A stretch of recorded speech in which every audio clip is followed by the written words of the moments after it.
Gas कभी कभार हमारी कुछ खबरों में फिगर्स ऐसे आ जाते हैं कि हमें बार बार पढ़ने की ज़रूरत पड़ती है कि क्या हम ये सही पढ़ रहे हैं। तो लिहाजा अब हम आपको ये वार्निंग दे रहे हैं कि अवाम जो है ना वो गैस की कीमतों में इजाफे के लिए कमर कस लें, क्योंकि ईसीसी ने गैस की कीमतों में 193% तक इजाफा जो है वो मंजूर कर लिया है।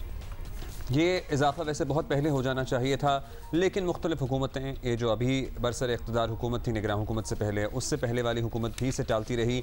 सो सभी टालते रहे। अब ये इजाफा नागुज़ीर हो चुका था। क्या वाकई नागुज़ीर था? इसी पर बात करते हैं। साबिक़ चेयरमैन FPR और माशी तज्ज़ियाकार शब्बर ज़ैदी साहब हमारे साथ मौजूद हैं।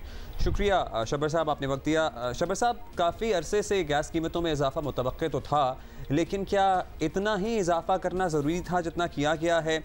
और आवाम की अंडरस्टैंडिंग के लिए समझा दीजिए कि कब से ये मामला टाला जा रहा था, और अगर साथ साथ किया जाता तो एकदम इतना बोझ ना लगता।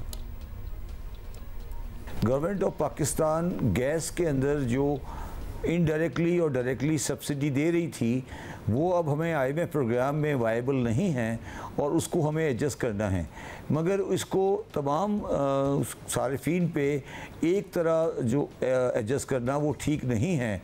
मेरा ज़ाती व्यू है कि इंडस्ट्रीज़ और जो बिल्कुल कम खर्च करने वाले हैं उनको इजाफ़ा कम करना चाहिए था, और जो अमीर लोग हैं और ख़ास तौर पे घरेलू सारिफीन हैं उनका ईंधन का बिल आज भी बहुत कम है और उनको कंपैरेटिवली ज़्यादा चार्ज करना चाहिए था। और ये मगर जिस तरह मैंने पहले कहा, गवर्नमेंट के पास अब इस पे सब्सिडी देने की पॉसिबिलिटी एग्जिस्ट नहीं करती।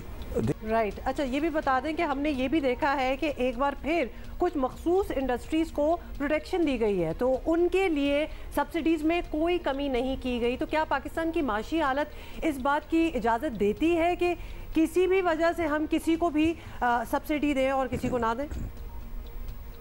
देखिए, ये बहुत बड़ा सवाल है और ये हमें फ़ैसला करना पड़ेगा कि हमें कि कुछ इंडस्ट्रीज़ को सब्सिडी देनी है या नहीं देनी।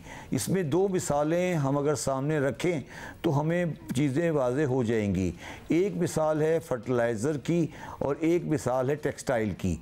इन दोनों में हम डायरेक्टली और इनडायरेक्टली एनर्जी की या पावर की सब्सिडी दे रहे हैं, और उस सब्सिडी को बाकी रखना या नहीं रखना बहुत बड़ा माशी फ़ैसला है। मेरा ज़ाती व्यू है कि हमें अब ग्रेजुअली सब्सिडी सिस्टम को ख़त्म करना पड़ेगा, और जो इंडस्ट्री इंटरनेशनल मार्केट में ऑपरेट कर सकती है विद दी कंपेटिटिव कॉस्ट वो बाकी रहेगी, और गवर्नमेंट की सपोर्ट के साथ इंडस्ट्री का बाकी रहना मुश्किल हो गया है। Thank you Shabbar sahab for helping us understand that. But I am trying to think कि हमें जब सब्सिडी मिलती है और हम खुशी होते हैं कि हमें इतना नहीं पे करना, इज़ दैट बेटर? और सब्सिडी ना हो और हम यूज्ड टू हो कि हमें जब इसका तायुन भी होना चाहिए। और वैसे जिस तरह से हम गैस गीज़र्स और इसमें इस्तेमाल करते हैं और जिन दामों में करते हैं दुनिया में और कहीं भी ऐसा नहीं होता था।